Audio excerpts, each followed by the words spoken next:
لیکن جب وہ کامل انسان آ جائے گا تو سوال ہی نہیں پیدا ہوتا. مجھے آپ خربوں کے ساتھ میں ملا دیں، اگر وقت دے دیں تو میں خربوں کو صحیح کر دوں گا.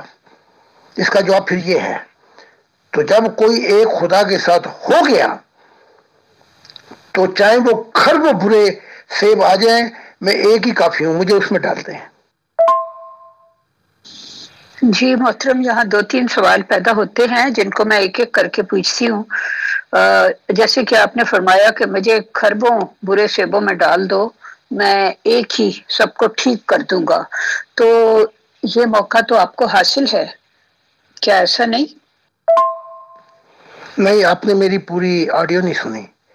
میں نے اس میں کہا اگر مجھے وقت بھی دے دیا جائے، وقت سے مراد 100 سال نہیں ہے، پھر ابلیس کی طرح یا جو اور گرے ان کی طرح وقت بھی دیا جائے، اگر مجھے پوری انسانیت جو گندے انڈے ہیں ان میں ملا دو ایک سے، اور مجھے وقت بھی دے دے خدا کے ساتھ کہ یہ تیرے پاس بھی ہے کئی لاکھ سال، تو خدا نے چاہا تو میں ان سب کو ٹھیک کر دوں گا، خدا کی طرف لے آؤں گا. کہنے کا مقصد یہ تھا کہ وہ مجھے اپنی طرف نہیں لا سکیں گے، یہ مراد تھی میری. میں ان میں سے لے آؤں گا سب کو، وقت اگر مل گیا. وہ مجھے نہیں ادھر لا سکتے. کہنے سے مراد یہ تھی. دوسرے، خدا نے مجھے کہہ دیا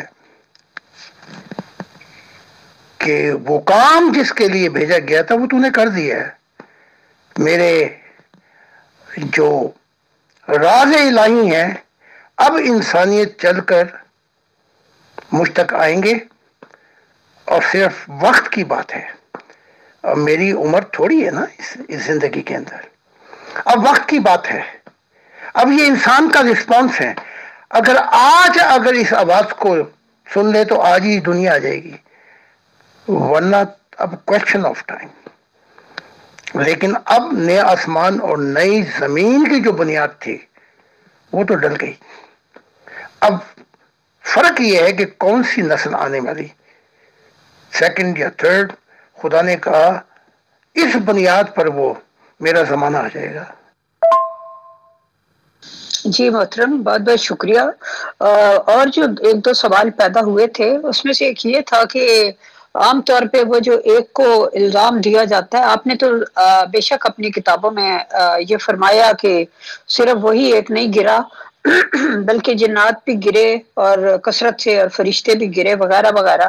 لیکن چونکہ اکثریت جو سننے والوں کی ہوتی ہے وہ مسلمان ہوتے ہیں، اور ان کے ذہن میں قرآن پاک کی وہ آیت گونجنے لگتی ہے کہ جب ابلیس نے کہا تھا کہ مجھے مہلت دے قیامت تک کے لیے، تو اللہ تعالیٰ نے خندہ پیشانی سے کہا کہ تجھے مہلت ہے، لیکن میرے جو مخلص بندے ہیں وہ تیرے چنگل میں نہیں آئیں گے.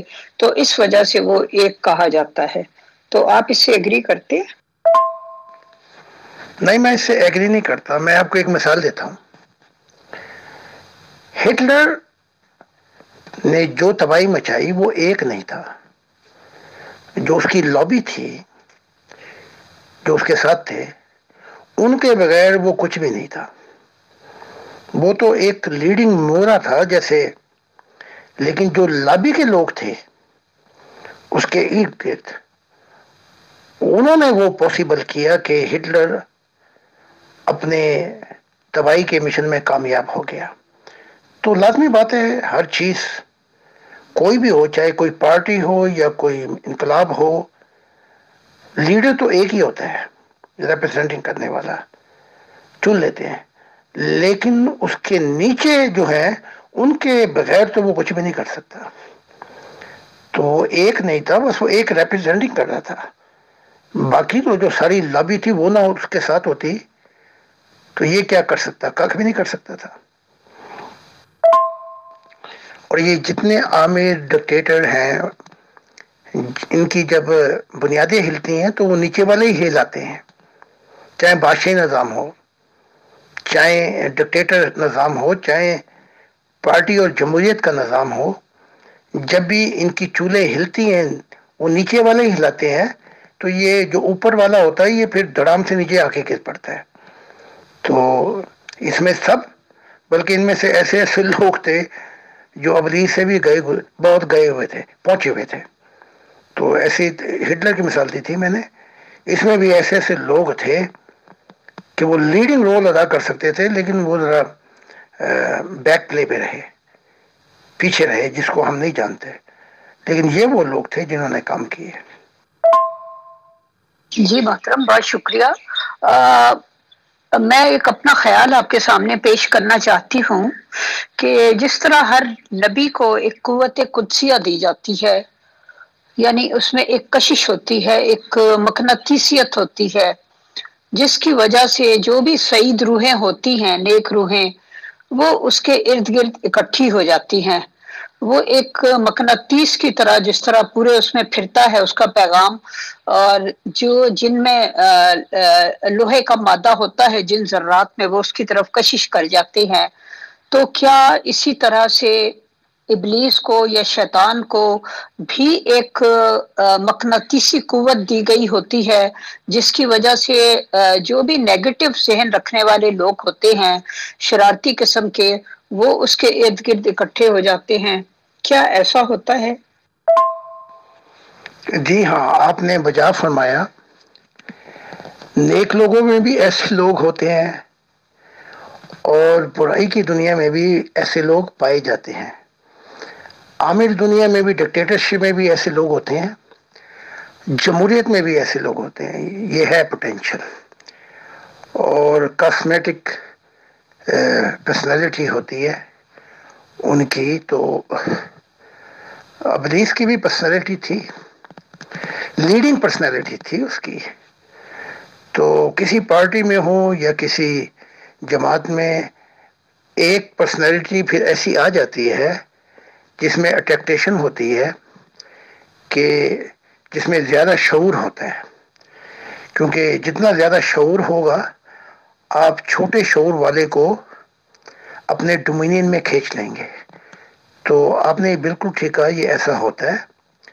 اور اسی ایسے ہونے کی وجہ سے برائی یا اچھائی، کافی لوگ رگڑے میں آ جاتے ہیں. تو آپ دیکھ لیں کہ اگر اس دنیا میں دیکھیں، جنہوں نے تباہ کیا دنیا کو، یہ چند سو لوگ تھے، لیکن لیڈنگ پوزیشن کاسمیٹک پرسنالٹی تھے. تو کافی لوگ ان کی وجہ سے نقصان ہوا اور کافی لوگ اپنی منزل پہ بھی پہنچے. جی فیصل بھائی، دونوں میں میگنیٹک فورس ہوتی ہے. ایک کی طرف پازیٹیو حصے رکھنے والے لوگ جمع ہوتے ہیں، دوسرے کی طرف نیگیٹو والے.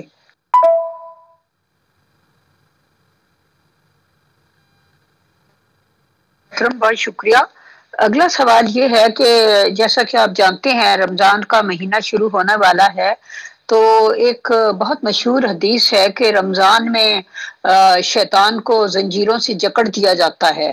تو اس کا کیا مطلب ہے آپ کے نزدیک؟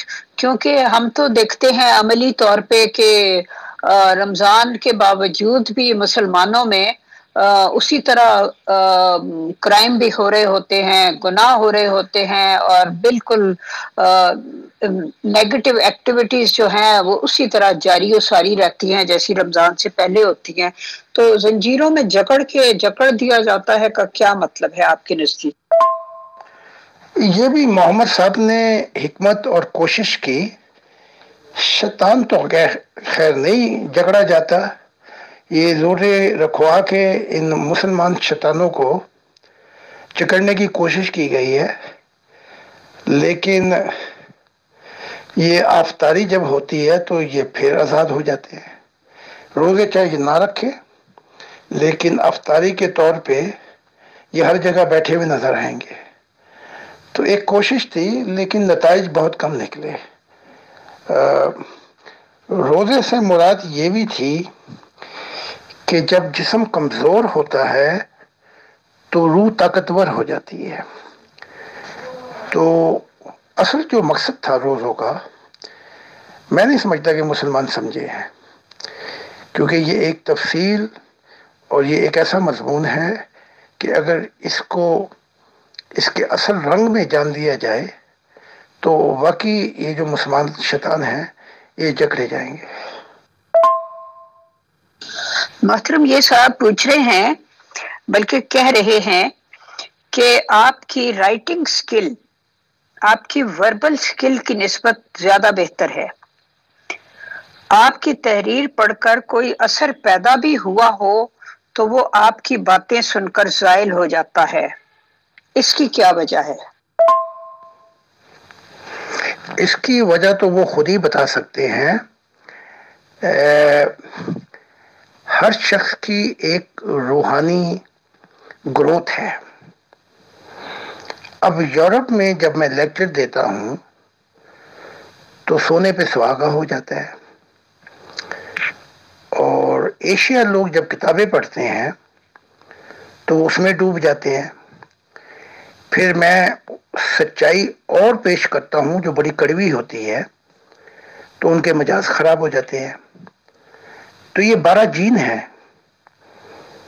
یہ ہر جین کا ذائقہ مختلف ہے، لیکن میرا کام تو وہی ہے نا، چاہے وہ لکھائی میں ہو یا میں بولوں، میرا کام تو وہی ہے جس کے لیے مجھے بھیجا گیا ہے کہ بغیر پرواہ کیے اس دنیا کی میں راز الہی کھولتا چلا جاؤں، اور اگر اس میں کچھ غلطی ہو جائے تو وہ میں قصوروار ہوں۔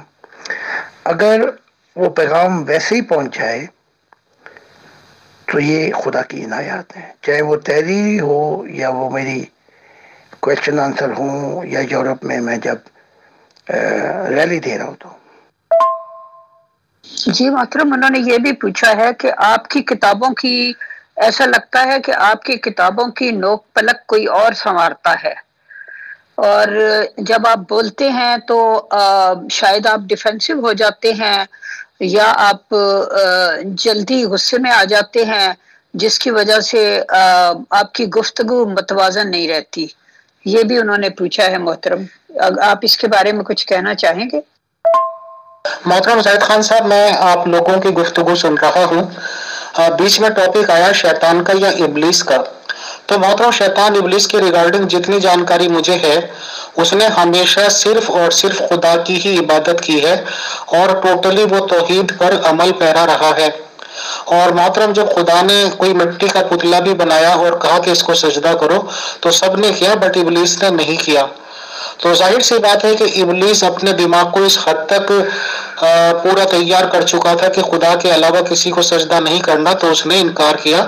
تو ظاہر سی بات ہے کہ خدا الہی کی محبت میں کیا، ان کی تعظیم میں کیا، اور خدا تعالیٰ نے میرے خیال سے جہاں تک مجھے نالج ہے صرف اور صرف شیطان ابلیس کو ہی یہ فیسلٹی پرووائڈ کرائی ہے کہ وہ قیامت تک کی زندگی اس کو دے رکھی ہے، اور یا تو خدا کے پاس اس طرح کی ہے کہ مطلب وہ نہیں مٹ سکتا ہے، اور شاید شیطان کے لیے بھی یہی کوالٹی کی ہے کہ قیامت تک وہ رہے گا۔ اور آپ یہ کہتے ہی ہیں کہ شریعتیں منسوخ ہو چکی ہیں، درہم مذہبوں کا کوئی مطلب رہا نہیں، تو کیوں نہ سر محترم زاہد خان صاحب بتائیں کہ کیوں نہ شیطان علیہ السلام ہی کے فالوور ہو جائیں ہم، اور شیطان ہی کو کہیں بھائی یہ سب سے بڑا توحید پہ رہنے والا پرسن تھا، ہم اسی کو مانتے ہیں، تو بتائیں۔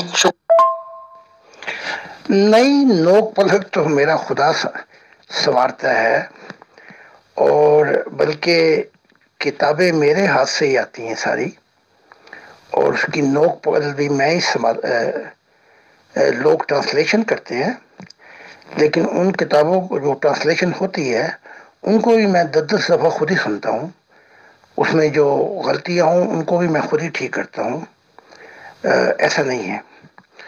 اور کئی جگہ پر اگر کوئی مضمون آگے پیچھے ہو گیا تو وہ بھی خدا میری رہنمائی کر دیتا ہے۔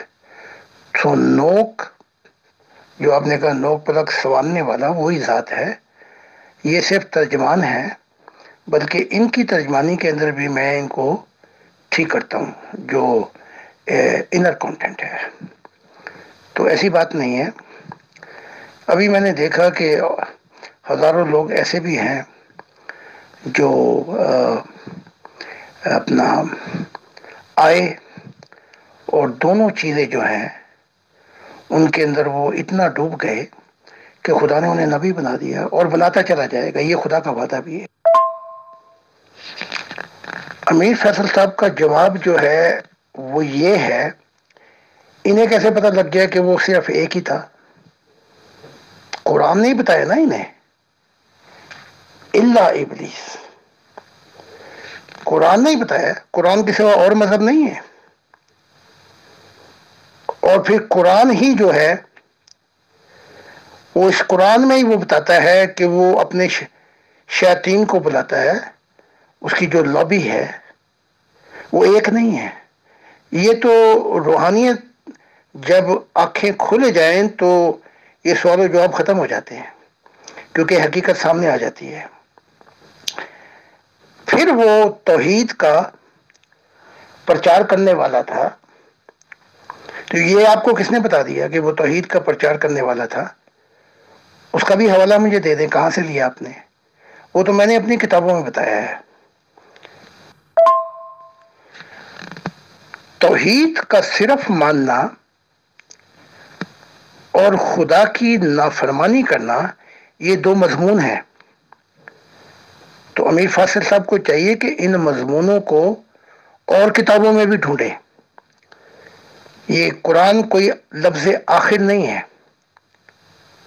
بلکہ بہت سی چیزیں ہیں جو انجیل کی وہ قرآن کے خلاف جاتی ہیں، اور بہت سی چیزیں تورات کی قرآن کے خلاف جاتی ہیں.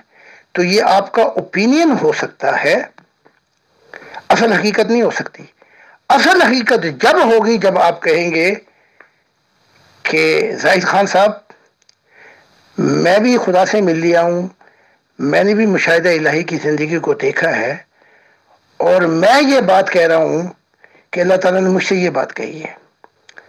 پھر میں آپ کو مان لوں گا، کیونکہ پھر آپ پہ ایک بوجھ بھی ہے کہ اگر آپ جھوٹ بول رہے ہیں تو آپ کا کھڑاکا بھی ہوگا. تو یہ ایسا نہیں ہے جیسے آپ سمجھیں. آپ قرآن کو گہرائی میں پڑھیں، وہاں یہ بھی لکھا ہے کہ وہ اپنے شیاطین کو بلاتا ہے. تو اس کے ساتھ اس کی لبی بھی ہے، وہ ایک نہیں ہے. وہ تو میں نے مضمون آپ کو سمجھا دیا ہے کہ ہر انقلاب، ہر پارٹی، ہر چیز کے اندر ایک لیڈر ہوتا ہے، لیکن اس لابی کے بغیر وہ لیڈر کچھ بھی نہیں ہوتا. تو اس کی ایک لابی ہو، جیسے میں نے ابھی مثال دی تھی ہٹلر کی، مسولینی کی، چاہے وہ اپنا کارل مارکسزم تھیوری ہو، وہ ایک کچھ بھی نہیں کر سکتا. جب وہ نیچے والے ہلیں تو یہ اوپر والا پہلے گرتا ہے. تو وہ ایک نہیں تھا. قرآن کہتا ہے کہ وہ اپنے شیاطین کو بلاتا ہے. وہ ایک ہوتا تو شیاطین کو کیوں بلاتا؟ ان کی تو بڑی کثرت ہے. تو وہ ایک بس وہ لیڈرشپ پوزیشن پہ تھا. جی محترم، وہ میں بعد میں پوچھتی ہوں. یہ جو آپ کی لاسٹ آڈیو آئی ہے اس کو سن کر میرے ذہن میں بھی ایک سوال پیدا ہوا کہ آپ نے فرمایا کہ اس کی جو ہوتی ہے لابی ہوتی ہے، یعنی کہ یعنی جو بھی خدا کی طرف بلاتا ہے یا اس کی طرف، تو اس کے جو پیروکار ہوتے ہیں ان کے بغیر وہ کچھ نہیں ہوتا، اگر میری صحیح سمجھ میں آیا ہے تو. لیکن یہاں میرے ذہن میں یہ سوال پیدا ہوا ہے کہ جو دنیاوی آدمی ہوتا ہے، یعنی جیسے آپ نے ہٹلر کی مثال دی یا اور اس طرح کی جو نیگیٹو فورسز ہوتی ہیں، ان کو تو آف کورس لابی کی ضرورت ہوتی ہے. لیکن جب کوئی خدا کی طرف سے آتا ہے تو اس کے پیچھے تو ظاہر ہے خدا کا اتنا مضبوط ہاتھ ہوتا ہے کہ اس کے پاس اسے کسی لابی کی ضرورت نہیں ہوتی. اس نے تو اپنا پیغام پہنچانا ہوتا ہے. کسی کی مرضی ہے تو ایمان لائے، نہیں مرضی تو نہ لائے، کیونکہ فائنلی وہ سب لوگ جو ہیں وہ تو خدا تعالیٰ کے حضور جواب دہ ہوتے ہیں. جیسے حضرت نوح علیہ السلام کی اتنے سالوں کی تبلیغ کے نتیجے میں کیا تھا؟ ایک کشتی کی سواریاں ہی تھی نا. اور حضرت عیسیٰ علیہ السلام کے 12 حواری تھے نا، اس میں سے بھی ایک نے پکڑوا دیا 30 روپے رشوت لے کے، اور دوسرے نے لعنت بھیجی 3 دفعہ. تو میرا مطلب یہ ہے کہ یہ ان کو لابی کی کوئی ضرورت نہیں ہوتی، میرا یہ خیال ہے. ویسے آپ فرمائیے. ٹھیک ہے، لیکن میں اتفاق نہیں کرتا. کیا محمد صاحب کے جو اصحاب تھے، اگر وہ نہ ہوتے تو محمد صاحب کیا کر لیتے؟ 12 سال جو دور گزارا ہے مکی زندگی میں، 39 تھے فالوور. اس کے بعد وہ جو اصحاب کی جو لابی تھی، اس کے بغیر ہی یہ آگے چلا نا اسلام. کیا کلے لڑنے چلے گئے تھے جنگ؟ بدر کی، احد کی اور دوسری جنگیں، 83 غزوے ہوئے ہیں. تو اگر وہ نہ ہو تو یہ کلے کیا کر لیتے ہیں. اسی طرح عیسیٰ کی آپ نے مثال دی، اس ایک نے پکڑوا لیا لیکن 12 تو اس کی لابی تھے. اور اس کے بعد کراس کے بعد وہ جو لابی تھی وہی تو ہے جو دنیا میں پھیلی ہے، انہوں نے پیغامات پہنچائے ہیں. ان کے بغیر یہ پیغام کہاں جاتا؟ 300 سال کے بعد وہ جلے مرے آگ میں اپنی قربانیاں دیں، ان کے بعد ہوا ہے یہ عیسائیت. 296 کے قریب جا کے کائزر کستوس اس نے ایکسیپٹ کی. تو پوری ایک لابی چلتی ہے، صرف انجن نہیں چلتا، پولیس انجن کے ساتھ وہ بھی چلتی ہیں جو پیچھے لگی ہوتی ہے، جنہیں آپ کیا کہتے ہیں، بوگن. موسیٰ اکیلا نہیں چلا، موسیٰ کے ساتھ پوری تیاری کروائی گئی تھی بنی اسرائیل کی، پوری لابی تیار کی گئی تھی. اور پھر جب وہ چھوڑ گیا، مدائن میں اکیلا تھا، تب بھی جب اس کو واپس مشن دیا گیا تو اس کے ساتھ 6 لاکھ لوگ تھے کہ جا کے ان کو فرعون کو کہے کہ لیٹ مائی پیپل کو، میرے لوگوں کو جانے دے. تو اکیلا اکیلا موسیٰ تھا تو اپنا 40 سال اس نے گزارے تھے، کر لیتا جو کچھ کر سکتا تھا اکیلا.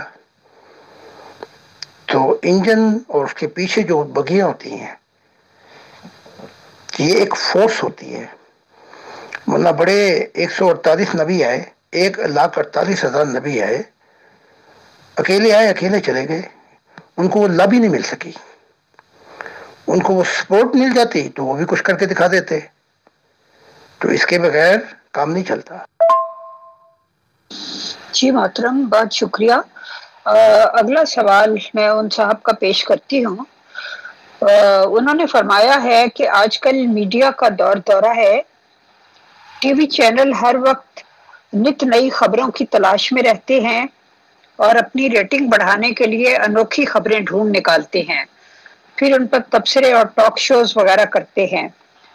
آپ کی تعلیم چونکہ گزشتہ سب انبیاء سے مختلف ہے، تو کیا جرمنی یا کسی اور ملک کے میڈیا نے آپ کا انٹرویو کیا ہے یا آپ کو اپنا پیغام دنیا تک پہنچانے کی سہولت فراہم کی ہے؟ پلیز بتائیے. شکریہ. ہزارہ انٹرویو ہیں، ٹیلی ویژن کے انٹرویو ہیں، میڈیا کے انٹرویو ہیں. آپ گوگل میں جائیں تو میرا نام دیں گے تو وہاں سب کچھ نکل آئے گی انفارمیشن. اور سینکڑوں میڈیا لکھتا ہے. اب وہ کیا لکھتا ہے یہ میڈیا کے اوپر ہے.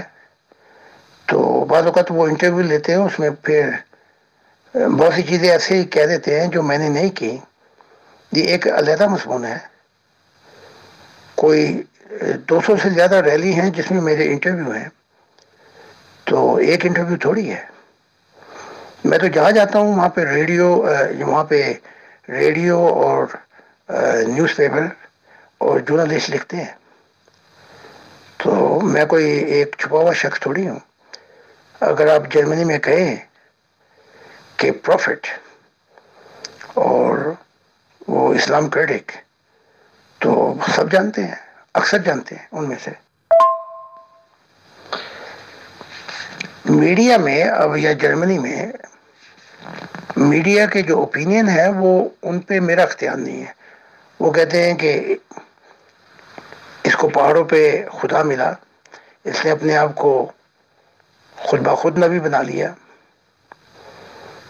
پھر وہ یہ کہتے ہیں کہ جو جتنے نبی ہیں یہ ان سے باتیں کرتا ہے تو وہ سارے مردہ ہیں، مردے باتیں نہیں کرتے نبی. اور یہ خدا کا بتاتا ہے تو خدا کو دکھائے بھی. تو باتیں کرنے والے تو بہت ہیں، لیکن انہی کے اندر چاہے وہ نیگیٹو پبلسٹی ہوتی ہے میری، لیکن انہی کے اندر وہ اصل پیغام وہاں تک بھی پہنچ جاتا ہے جن میں سید روحیں ہوتی ہیں. تو یہ بڑا سلو پروسیس ہے. اور آپ دیکھ لیں، میں 40,000 کے مجموع سے میں مخاطب ہوں، اور ان سے پہلے میرے انٹرویو ہے ہر جگہ انٹرویو ہے میرے. تو میری تعلیمات پوچھتے ہیں، کثرت سے سوال کرتے ہیں. جی محترم، بہت بہت شکریہ، آپ نے ڈیٹیل سے جواب دیا. انہی صاحب کا جن کے میں سوال آج پوچھ رہی ہوں، تیسرا سوال یہ ہے کہ آپ اپنے مسیح الزماں اور خدا کا دل ہونے کے جو دلائل دیتے ہیں، کیا وہ آج کے آزاد انسان کو علمی، عقلی اور سائنسی لحاظ سے اپیل کر سکتے ہیں؟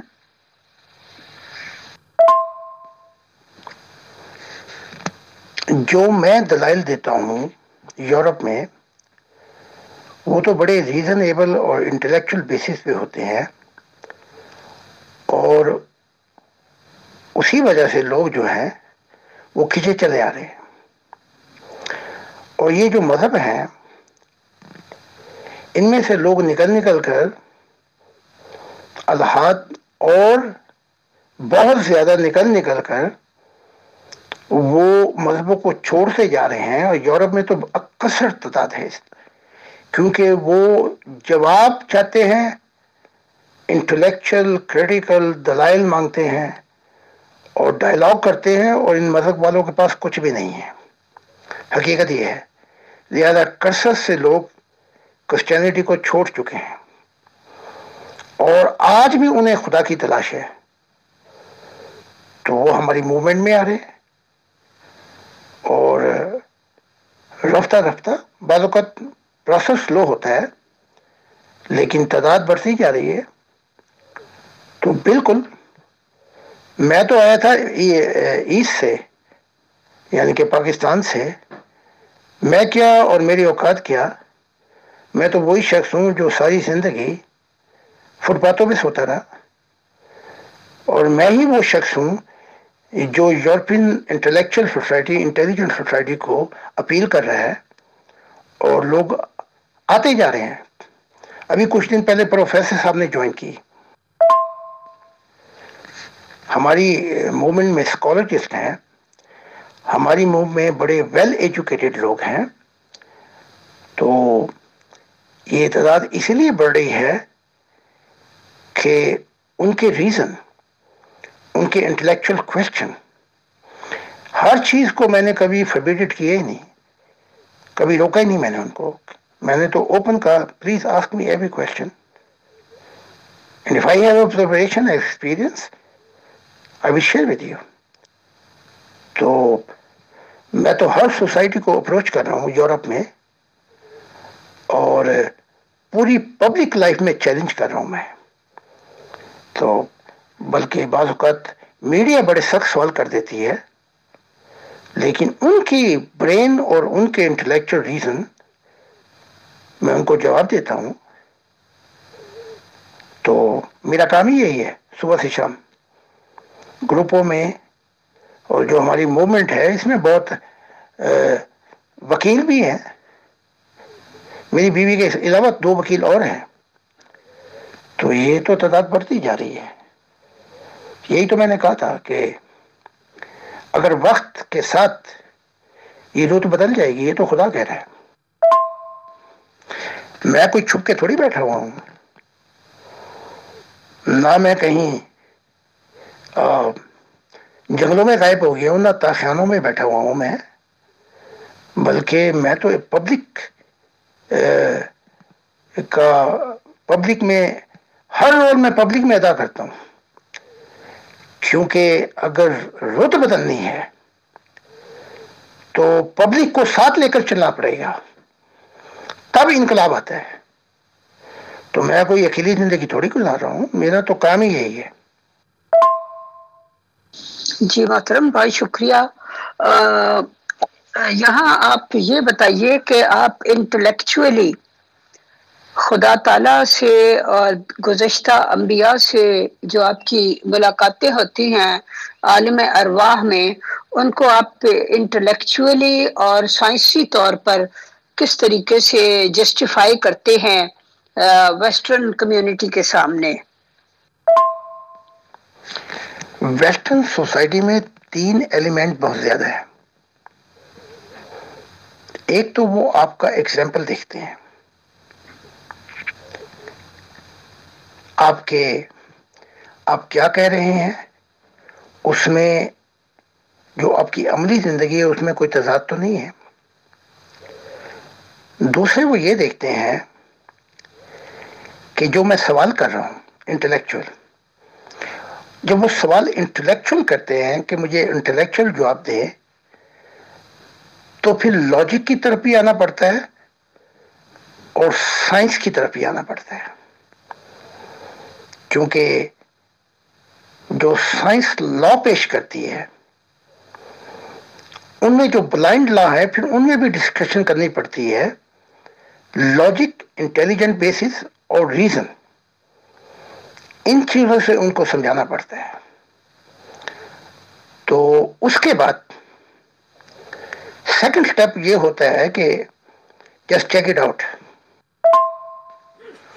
چیک اٹ آؤٹ سے مراد یہ ہوتی ہے، ان کو پھر میں دعوت دیتا ہوں کہ کچھ وقفے کے لیے اپنے جو نیگیٹیوٹی ہے اس کو ہٹا کر آپ یہ جو میں بتا رہا ہوں فلسفی، یعنی فلسفی تو نہیں ہے، ان کے نزدیک فلسفی سمجھ لیں، آپ اس کو تھوڑی سی ایکسپیریمنٹ کر کے دیکھ لیں ذہن سے خالی ہو کر. تو اس میں وہ جب وہ پریکٹس کرتے ہیں، کیونکہ ان میں وہ نہیں ہوتی تعصب، نہ فقہ بنانا نہ یہ، تو جب وہ اس بات کو مان کر تھوڑا سا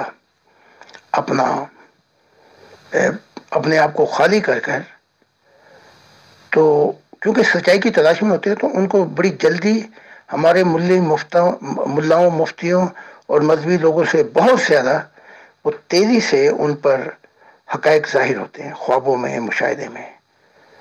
تو یہ سب چیز چلتی ہے، ایک طریقے سے نہیں ان کو بتایا جا سکتا. جی محترم، اگلا سوال ایک ممبر کا ہے. انہوں نے پوچھا ہے کہ ہم اس دنیا میں مادی وجود کے ساتھ ہیں اور ہم انہی چیزوں پر اعتبار کرتے ہیں جن کو ہم اپنے حواس خمسہ سے محسوس کریں. آپ کے روحانی مشاہدات ہمارے لیے حجت کیسے ہو سکتے ہیں کہ ان کی بنا پر آپ کو خدا کا نبی مان کر اپنے عقیدے، مذہب اور اطمینان قلب سے ہاتھ دھو لیے جائیں؟ یہ درست نہیں ہے. کائنات میں ہر چیز کو اس کے قاعدے قانون سے جانا جاتا ہے. میں ایک مثال دیتا ہوں محمد صاحب کی. جب محمد صاحب کو بلایا گیا بنی سکیہ، یہ جو گھر تھا جہاں پہ اکٹھے ہوتے تھے، تو انہوں نے پہلے ہی کہا کیا تیرے رب نے تجھے یہ نہیں بتایا کہ ہم تجھ سے کیا پوچھیں گے؟ پھر وہ دنیا کے اندر انہوں نے دنیائی سوال کیے، ہم کیسے ہم تو پہلے بھی خدا کی عبادت، اللہ کی عبادت کرتے تھے، اس کے ساتھ جو خدا ہم نے بنائے ہوئے ہیں یہ ذریعہ ہے ہمارے لیے، تو ہم سب کو چھوڑ چھاڑ کے کیوں تجھے مان لیں؟ تو کوئی ہمیں دکھا، کوئی سیڑھی لگا، کچھ تو دکھا، کچھ فرشتے گھومے تیرے ساتھ. تو آپ کہتے ہیں کہ میں ڈاکٹر بننا چاہتا ہوں، لیکن اگر آپ یہ کہیں کہ میں یونیورسٹی نہیں جاؤں گا، ڈاکٹر کہ میڈیکل اسٹڈی نہیں کروں گا، تو آپ ڈاکٹر کیسے بنیں گے؟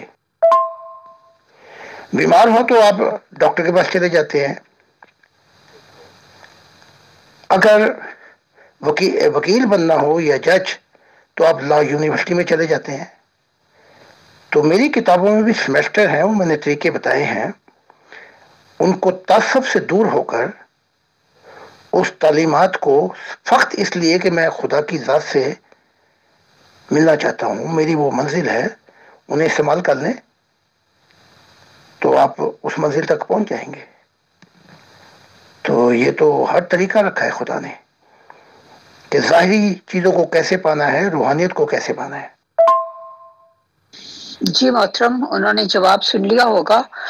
اگلا سوال یہ ہے کہ کیا خدا تعالیٰ آپ کو غیب کی کوئی خبر دے سکتا ہے جو آپ لوگوں کو پہلے سے بتا دیں، پھر وہ پوری ہو جائے اور لوگ آپ کو خدا کی طرف سے مامور سمجھ لیں؟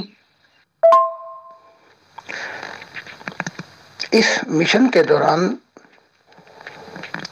ایک دفعہ جب خدا سے ملاقات ہوئی حق تعالیٰ سے، تو اس نے کہا اگر تو چاہے تو میں تجھے معجزے دے سکتا ہوں، لیکن اگر انکار کیا انسانیت نے تو میری دنیا آنے میں پھر دشواریاں ہو جائیں گی۔ میں نے کہا خدا مجھے یہ معجزے نہیں چاہیے۔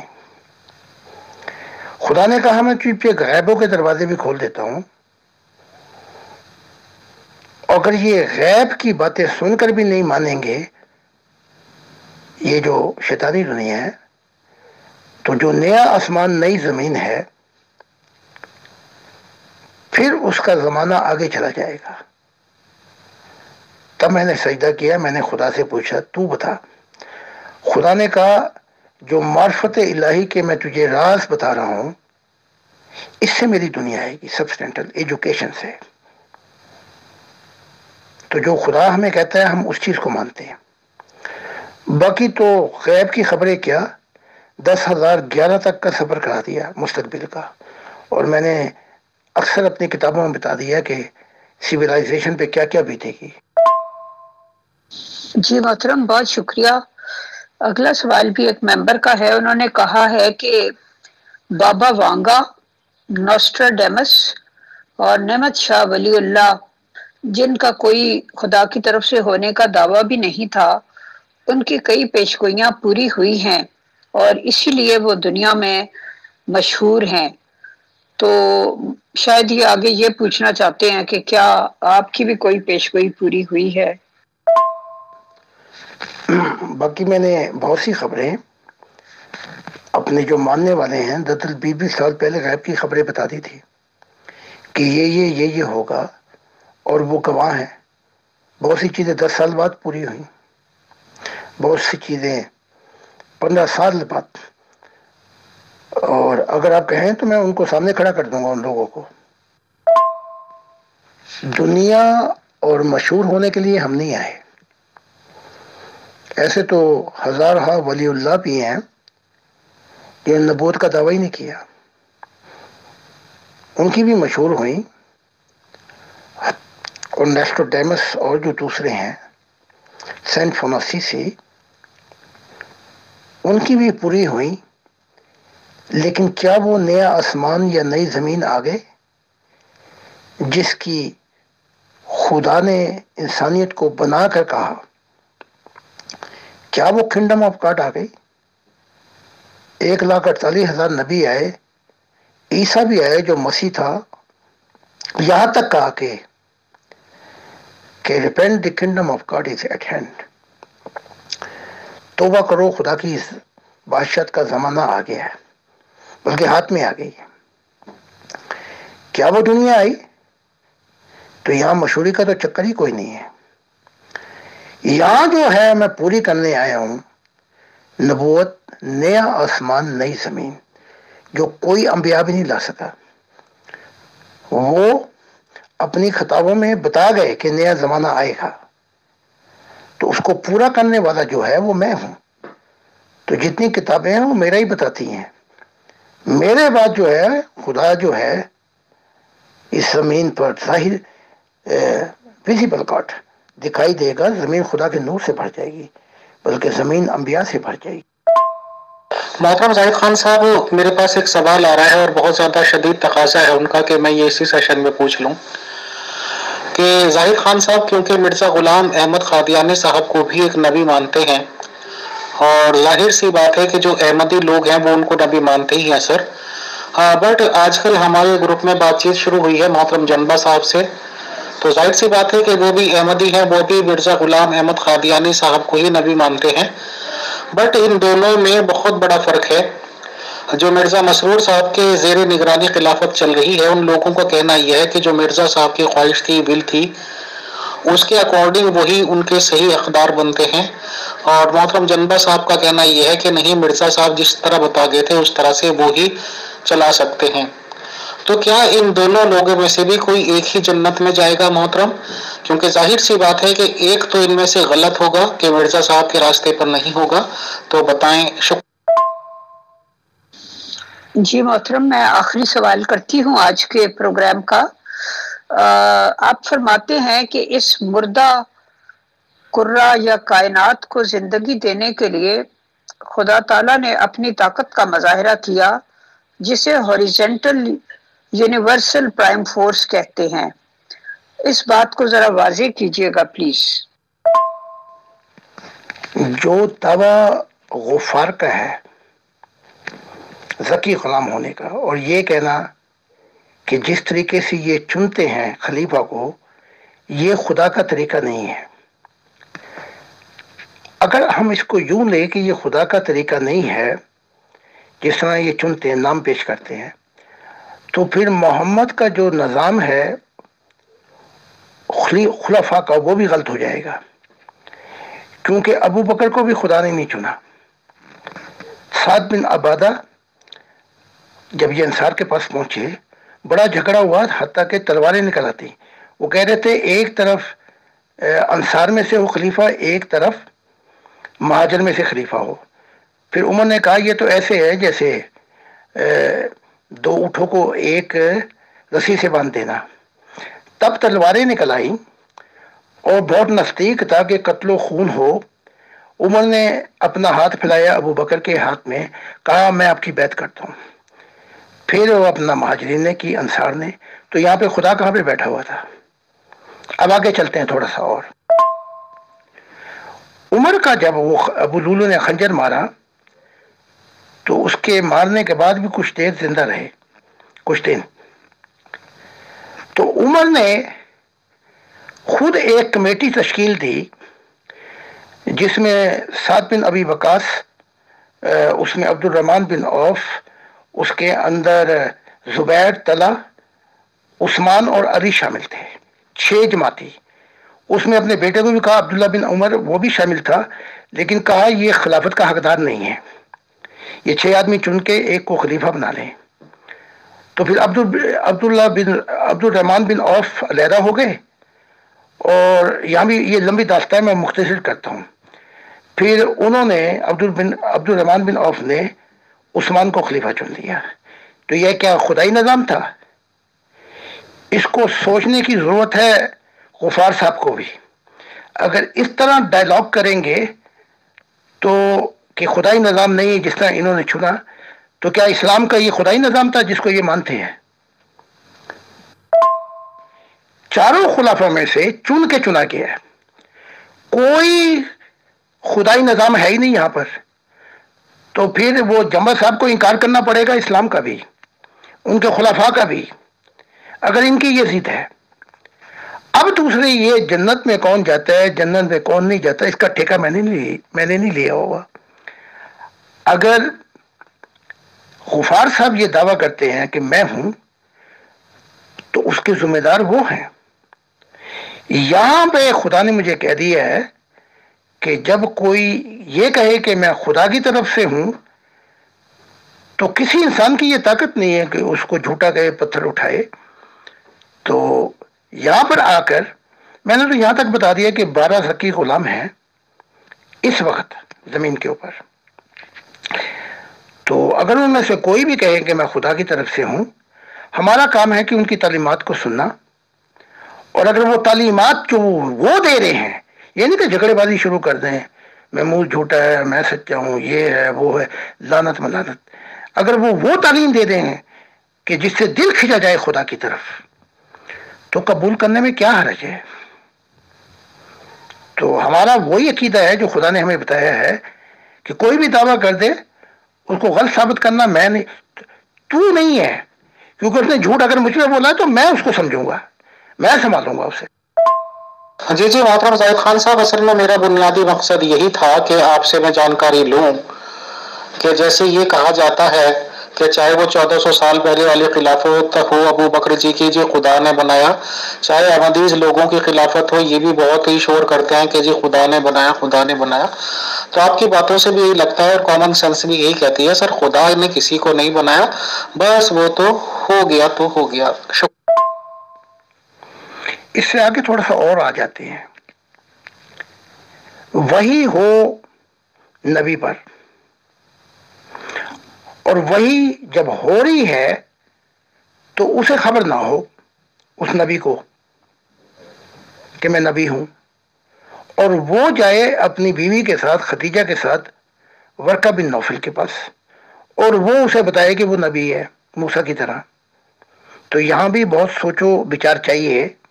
یہ کیا ہے؟ کیا جبرائیل نہیں بتا سکتے تھے میں کون ہوں؟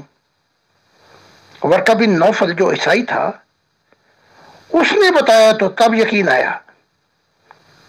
تو ان باتوں کو سوچیں نا، ورنہ بات بہت آگے چلی جائے گی. تو غفار صاحب جو ہیں انہیں بھی سوچنا چاہیے. اگر احمدیت کے نظام کو غلط کہیں گے تو پھر اسلام کے نظام کو بھی غلط کرنا پڑے گا. محترم زاہد خان صاحب، پتہ نہیں یا تو میں کچھ سوال کرنے میں غلطی ہوئی یا پتہ نہیں سر. تو محترم غفار جمبا صاحب یہ تھوڑا ہی کہتے ہیں کہ یہ خلیفہ کو تو بھائی خلیفہ تو ہیں ہی خلیفہ، وہ یہ کہتے ہیں کہ اللہ نے ان کو نہیں بنایا، بس ایک کمیٹی سے چنتی، یہی تو کہتے ہیں محترم وہ. بہرحال شکریہ. جیسے بائبل کہتی ہے، تھوڑا سا ہلکا سا جواب دے دیتا ہوں کہ خدا کا تخت پانی پہ تھا اور جنبش کرتا تھا. اب اگر ہم اس انویسٹیگیشن کریں تو پانی میں دو ایلیمنٹ ہیں، ہائیڈروجن آکسیجن. یہ خدا کی انرجی کا حصہ تھا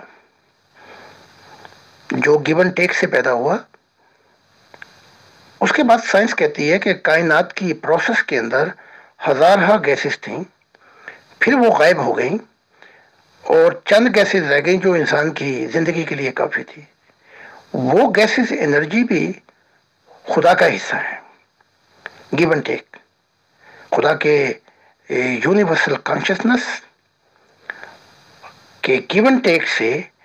اور when God created light اس کے گیو اینڈ ٹیک سے یہ انرجیز اور یہ گیسز ایجاد ہوئیں جو خدا کے اندر ہیں. اس سوال کا اگر مطمئن نہ ہو تو اگلے سیشن میں اور تفصیل سے جواب دے دیجیے. میں بھی تو یہی کہتا ہوں کہ جس اسلام پہ وہ ایمان رکھتے ہیں ذرا اس کا بھی مطالعہ کر لینا، جس پہ وہ دل و جان سے ایمان رکھتے ہیں. وہاں بھی خلیفہ جو ہے وہ اللہ نہیں بنا رہا. تو اگر احمدیت نے بنا لیا اس طریقے سے تو انہوں نے تو پھر سنت پہ عمل کیا ہے محمد صاحب کی، جیسے خلیفہ نے کیا انہوں نے بھی اس طریقے سے بنایا. تو کوئی غلط فہمی نہیں ہوئی، یہ بالکل صحیح طریقہ ہے. جماعت احمدیہ نے بالکل ہی ایسا کیا ہے جیسے یہ 4 خلیفوں نے خلیفہ بنے ہیں، ایک دوسرے کو بنا کے گئے ہیں. تو اگر اس طریقے کو جماعت احمدیہ کے طریقے کو غلط کہنا پڑے گا تو پھر اسلام کے طریقے کو بھی غلط کہنا پڑے گا جو وہاں ہوا. تو دونوں چیزوں کو پھر انصاف کی نظر اور عدل کی نظر سے دیکھنا پڑے گا. فیصل بھائی، محترم زاہد خان صاحب بہت ہی شفقت سے اور تحمل سے بہت سے اٹپٹے سوالوں کے بھی جواب دیتے ہیں، اور ان کے لیے اس بات کے لیے میں تہہ دل سے ان کی شکر گزار ہوں. اور یہ بھی بتا دوں چلتے چلتے، عالم ارواح کے اندر غلام احمد قادیان اپنے بیٹے محمود کو وہ ذکی غلام کہتے ہیں. یہ ہے وہ میرا بیٹا. تو اس سے غفار صاحب بھی سوچ لے کہ وہ کون سا دعویٰ کر رہا ہے پھر. اور اگر آپ چاہیں تو جماعت احمدیہ کے بہت سے لوگ ہیں وہ قرآن سے ہی اور سنت سے ہی ان کو دلیلیں پیش کریں گے اگر آپ چاہیں. بہت سے لوگ ہیں.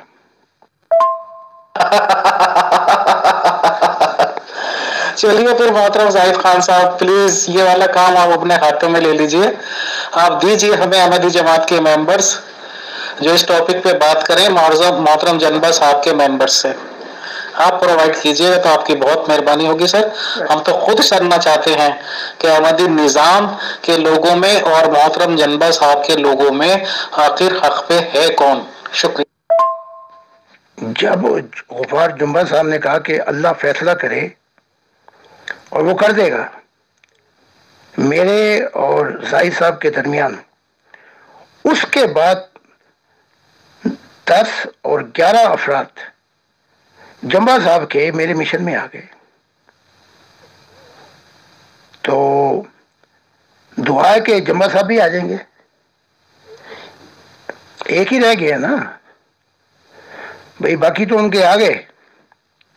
جب یہ کہا کہ فیصلہ کرے خدا، اس کے بعد ہی خدا نے فیصلہ کر دیا. تو میں نے تو دیکھا، اور جو دیکھا وہ میں نے غبار صاحب کو بھی بتا دیا ہے. ہم کوئی چھپ چھپا کے کام تھوڑی کرتے ہیں. ہم تو اللہ کے نام پر کہ یہ خدا نے کہا، یہ خدا نے کہا، یہ خدا نے کہا. اب کوئی اسے الف لیلہ کی کہانی سمجھے، ہم نے خدا کے نام سے بات کر دی ہے. بھائی ہم نے تو انوائٹ کیا تھا فرینکفرٹ میں، بلکہ مسجد بھی تیار کی تھی فرینکفرٹ کی، اور یہی پروگرام نہیں رکھا تھا بلکہ ایک یونیورسٹی کا بھی پروگرام رکھا تھا، اگر غفار صاحب نہ بھولے ہوئے ہوں. اور انہیں دعوت کی تھی آپ آئیں، میں بھی ہوں گا وہاں پہ. تو وہ تو تیار ہے، وہ تو اب بھی تیار ہے. وہ کہتے ہیں لائف آ کے ہمارے ساتھ فرینکفرٹ میں کر لیں. باقی جب خالد وسطی کو براہ راست چیلنج دیا کسی واسطے بغیر، تو اس سے بات بھی کرے نا. وہ بیٹھا ہوا ہے بیچارہ، انتظار کر رہا ہے خالد وسطی. اور پھر اس میں اور لوگ بھی آ جائیں گے، میں آپ کو دیتا رہوں گا لسٹ. یہ کیا کہ 24 گھنٹے اپنے اس کو آگے کر دیں، چوہان کو، جو گھر کا بیدی لنکا ڈھائے. اور اس نے تو خلافت پہ قبضہ کرنا ہے. یہ تو وقت کا انتظار کر رہا ہے.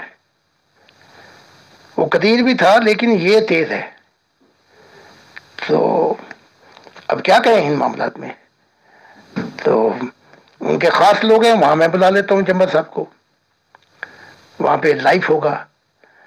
پہلے خالد وسطی کا یہی تو کہنا ہے، رونا ہے کہ مجھ سے جب بغیر واسطے کے کہا کہ میں تیار ہوں، تو پھر آئیں کرے بات. بہت بہت شکریہ اجالا مغل صاحبہ کا کہ چاہے کیسی سوال ہوں وہ سوال کیے جائیں تاکہ انسانیت آگے آئے. کیونکہ کسی نبی کو اس لیے نہیں بھیجا گیا تھا کہ وہ آپ بیچ میں بیٹھ کے کہے کہ مجھے اپنا عبادت کا حقدار سمجھ لو. سب کو بھیجا گیا تھا کہ وہ خدا سے ملائیں. اور محمد صاحب کا تو یہ قول بھی ہے، لعنت ہے یہودیوں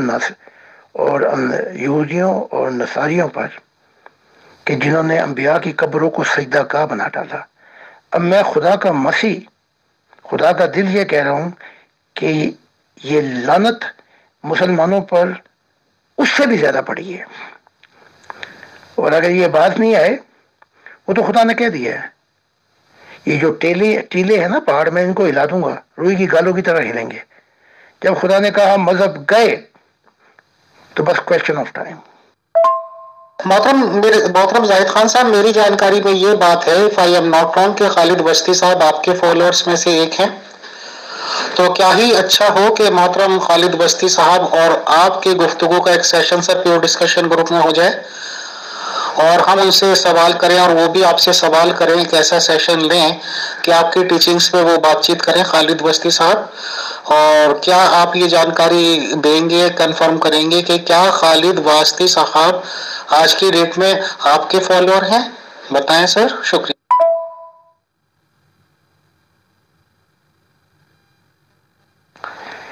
نہیں، وہ میرے فالوور نہیں ہے، بلکہ پورے دل سے مجھ سے محبت کرتے ہیں.